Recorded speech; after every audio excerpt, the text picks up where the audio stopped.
Some folks just have a natural knack for spinning a yarn. They can keep you hooked on any conversation, and even if you suspect it's a tall tale, you're happy to just listen. But imagine this.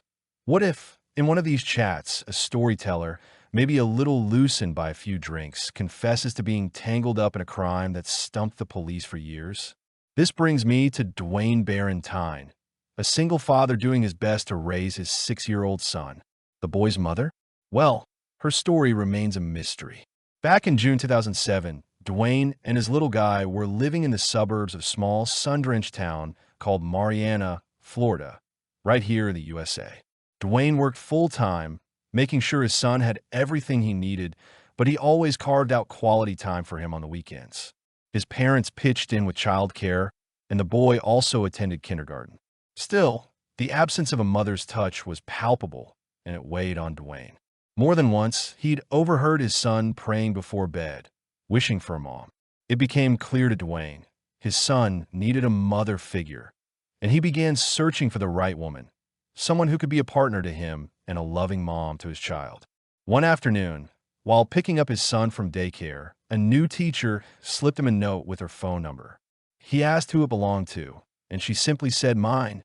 Dwayne got the message. The teacher was clearly interested. He'd already noticed this striking blonde, but hadn't worked up the nerve to approach her. When she made the first move, he took it as a sign. This bachelor wasn't about to let an opportunity like that slip by. He called her, they chatted, and quickly discovered they had a surprising amount in common. The caregiver, Tasha Morton, was a beautiful and sweet woman who, to Dwayne, seemed like she could be the perfect mother for his son.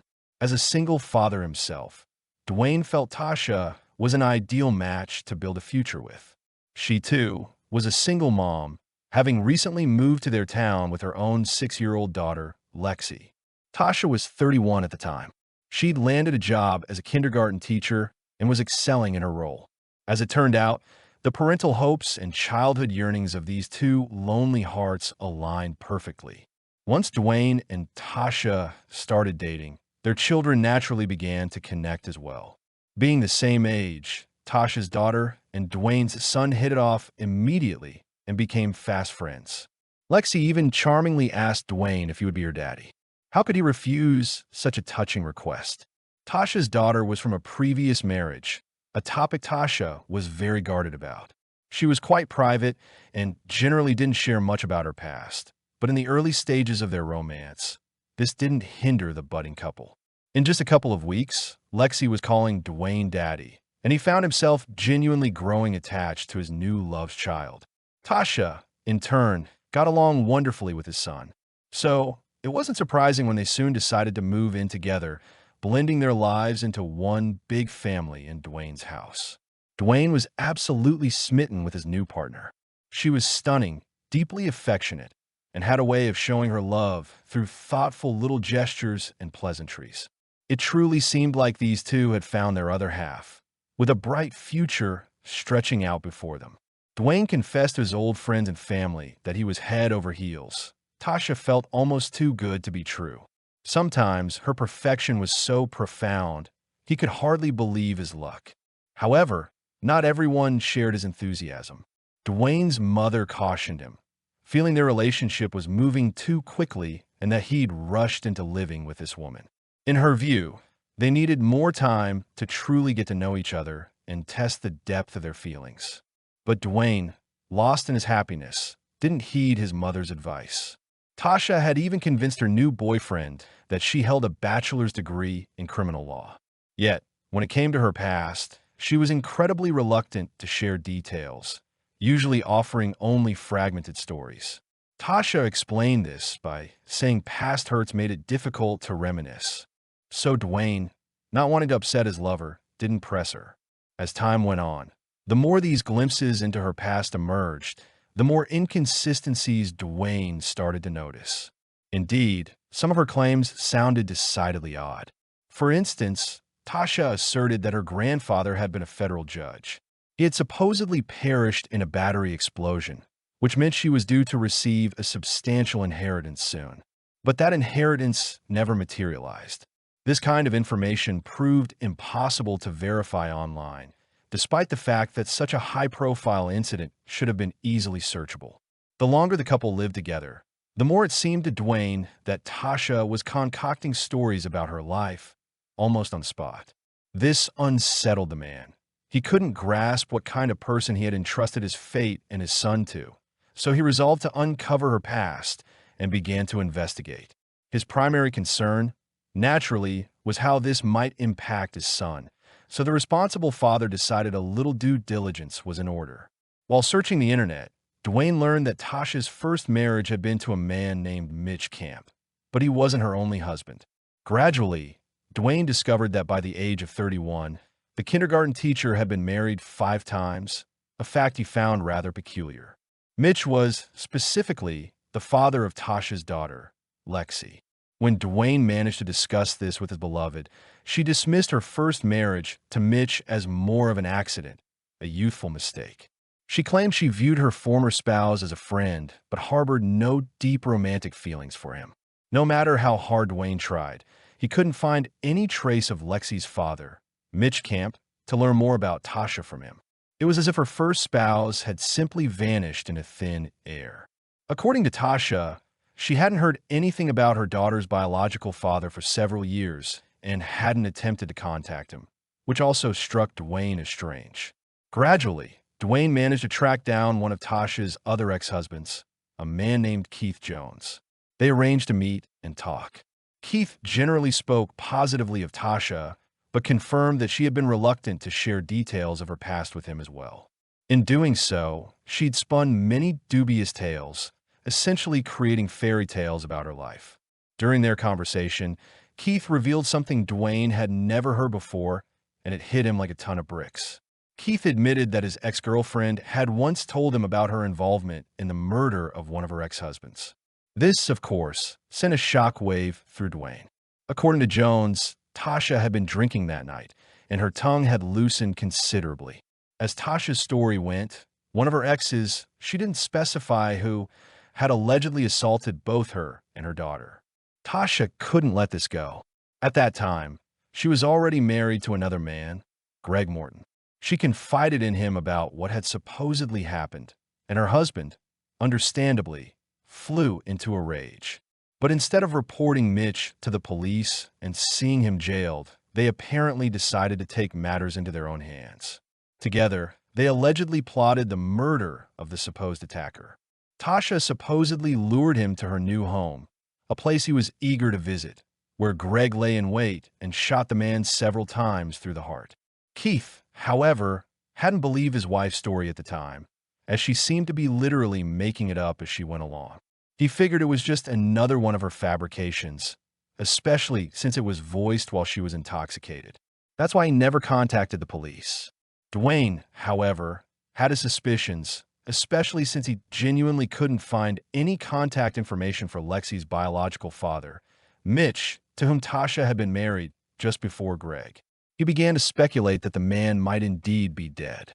After this revelation, Dwayne started mulling over the facts he'd heard and searching for more information. Yet, as he settled back into his life with his new woman, he tried to push these worries aside, telling himself he should ignore it all so his son could have a loving mom. He couldn't find any concrete proof of Tasha's involvement in any murders. The woman was so loving and caring, he started to doubt the story about Mitch, and so he abandoned his search for information.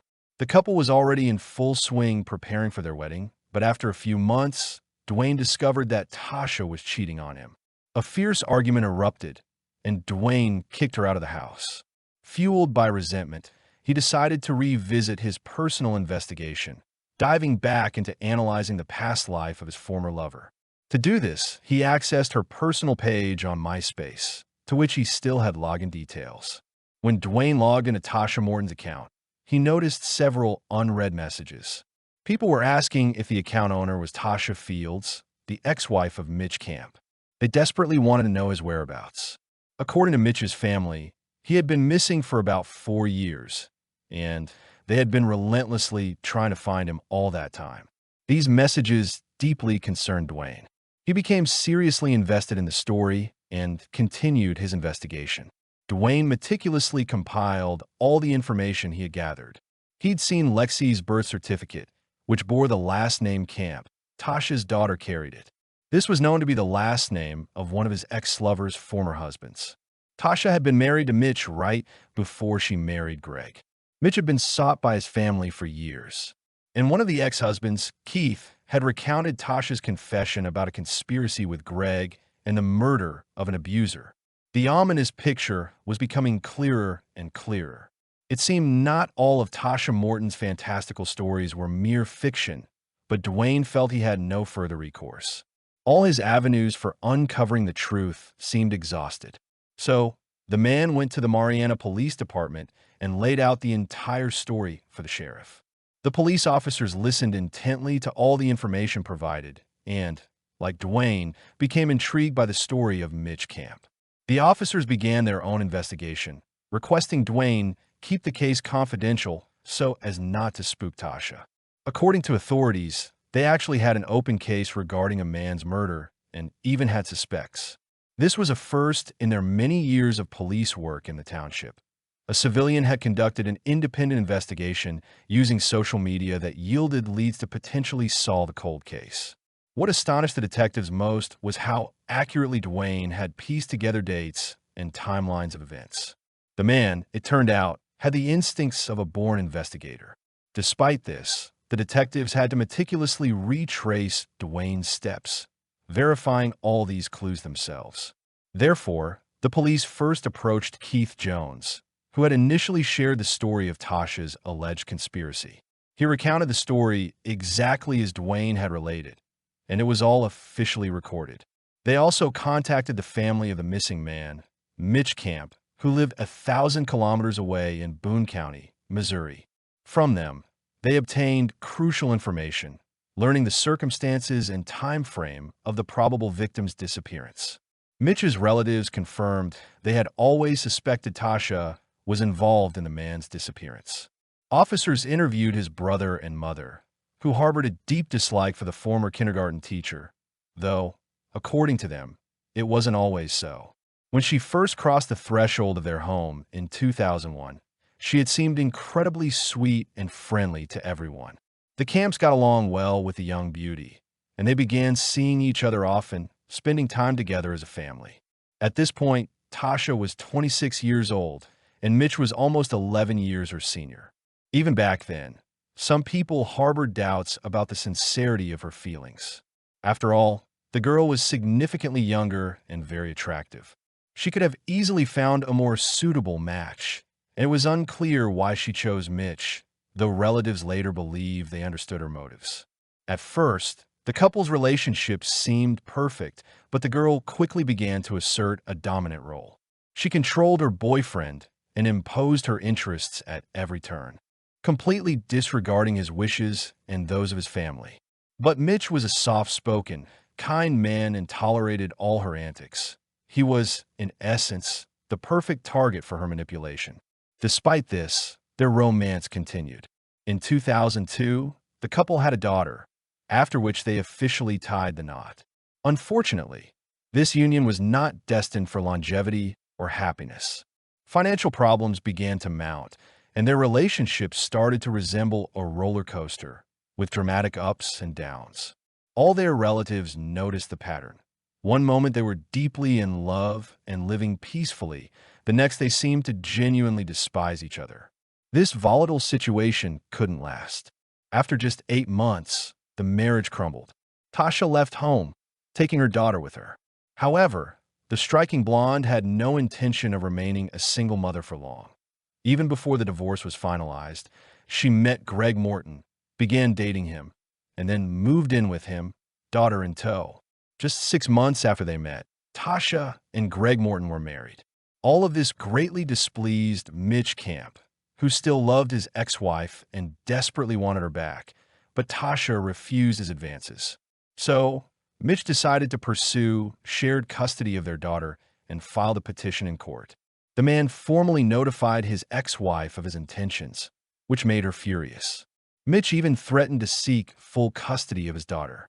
He mentioned this in a conversation with his brother in August 2004, also admitting that during their last encounter, Tasha had struck him and spat at him.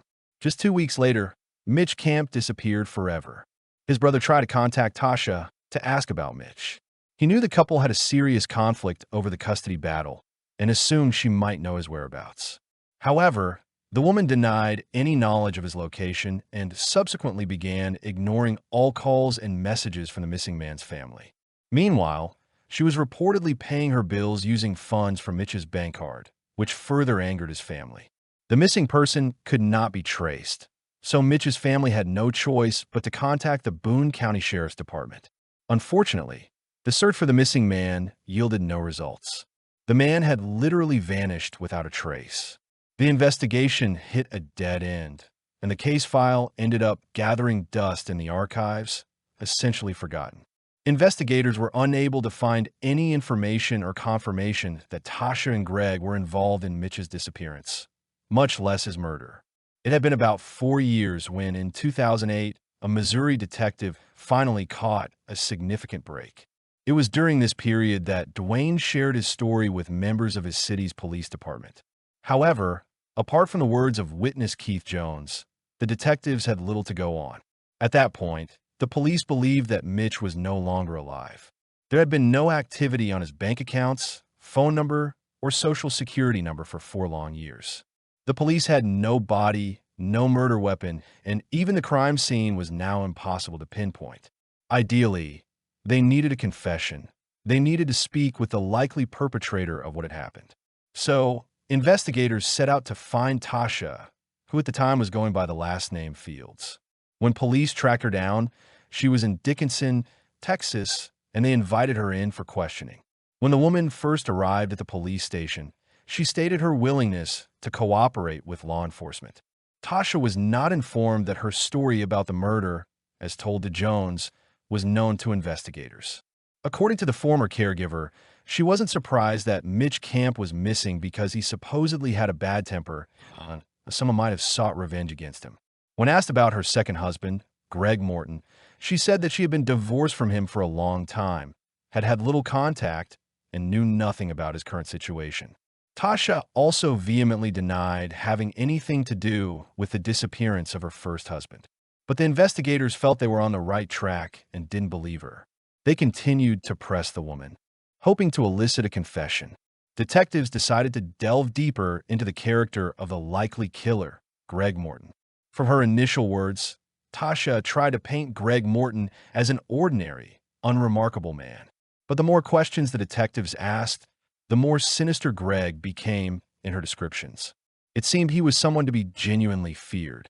Tasha began to portray him as an aggressive, hot-tempered man who was capable of inflicting pain, and willingly so. Officers managed to get the woman talking. She eventually admitted that Greg Morton had killed Mitch Camp. According to her account, her first husband, Mitch, came to their home one day to discuss custody of their daughter while Tasha was away. A heated argument erupted between the men, which quickly escalated into a physical fight.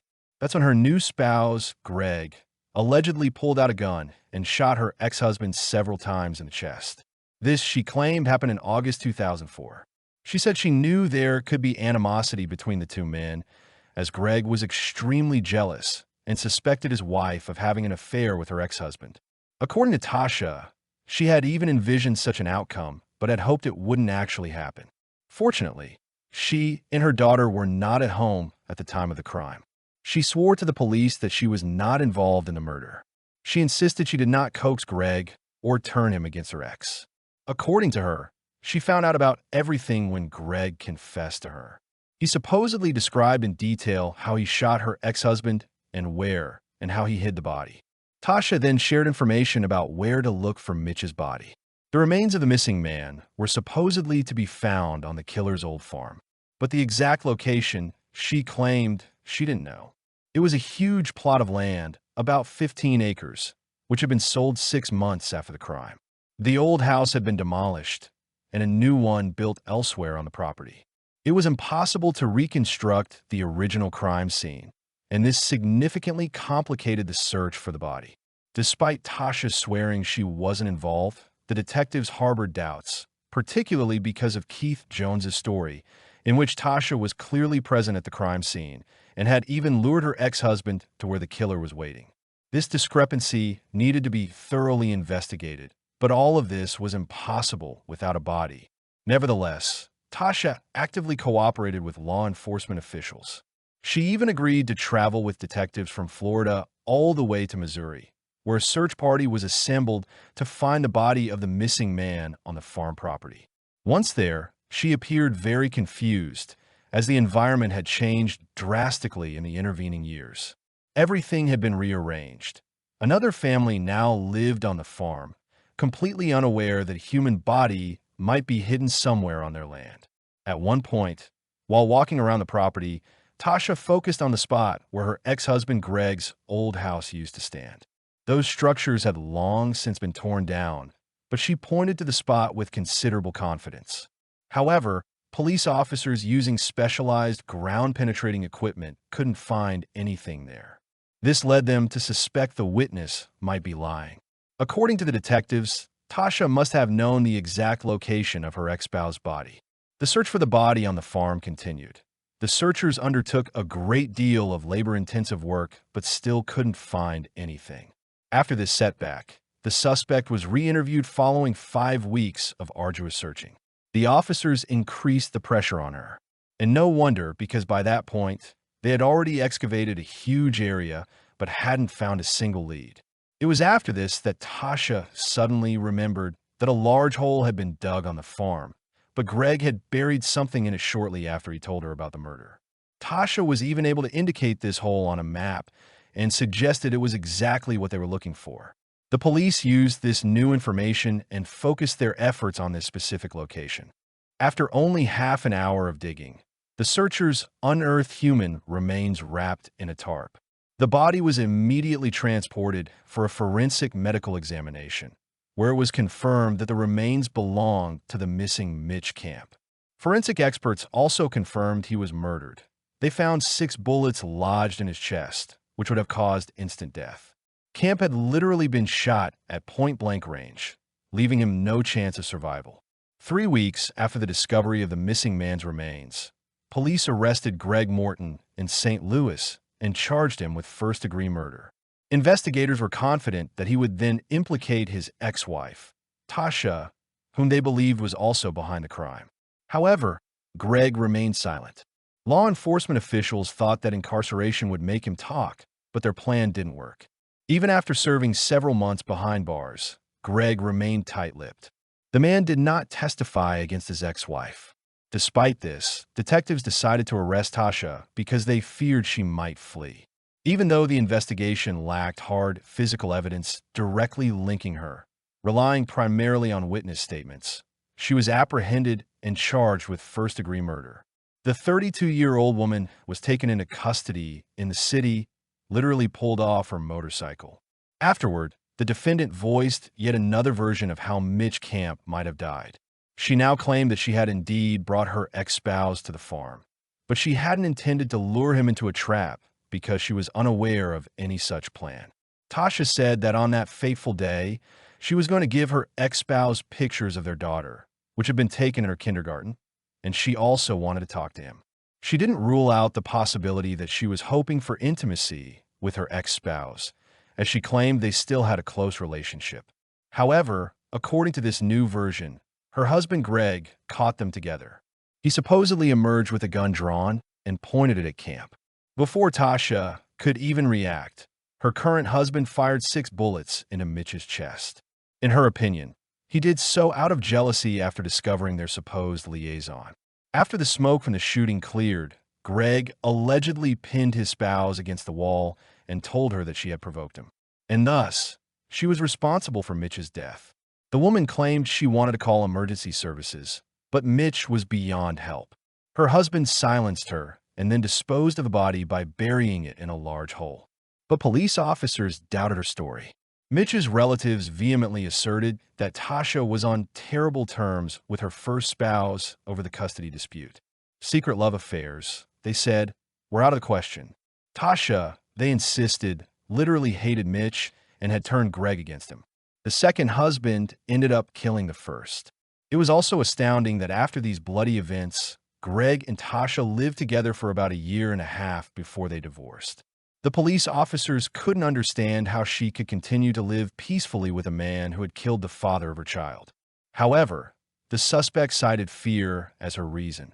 Tasha claimed she was simply afraid to break off the relationship and report him, which prompted her to lie repeatedly during interrogations. 3 weeks after Tasha's arrest, Greg Morton finally broke his silence and told investigators his version of the tragic events.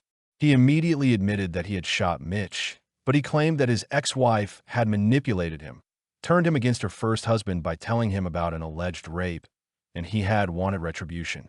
Otherwise, he insisted, he would never have harmed Camp if not for his wife's instigation, because he had no personal reason to kill Mitch. According to Greg, she was a skillful manipulator who achieved her goals by lying. Despite this, the woman maintained her innocence. In June 2010, almost 6 years after Mitch's disappearance, the trial of his ex-wife began. At the trial, there was a heated debate about the murder that had occurred. Tasha's lawyers insisted that she was the victim of an abusive relationship with an aggressive Greg, who had killed her first husband and forced her to keep silent under threat of violence. Greg's defenders, on the other hand, argued that Tasha was the true architect of the murder. They claimed she conspired with her second husband, who loved her dearly, to kill the first spouse who threatened to take her daughter away from her. She essentially forced him to do it to protect their family. Eventually, he realized he had made a mistake, but it was too late, and he divorced the manipulative Tasha. The defendant assured everyone to the last that she was not involved in this crime, but the prosecutor's office was convinced that it was the woman's manipulation that led to the tragic outcome.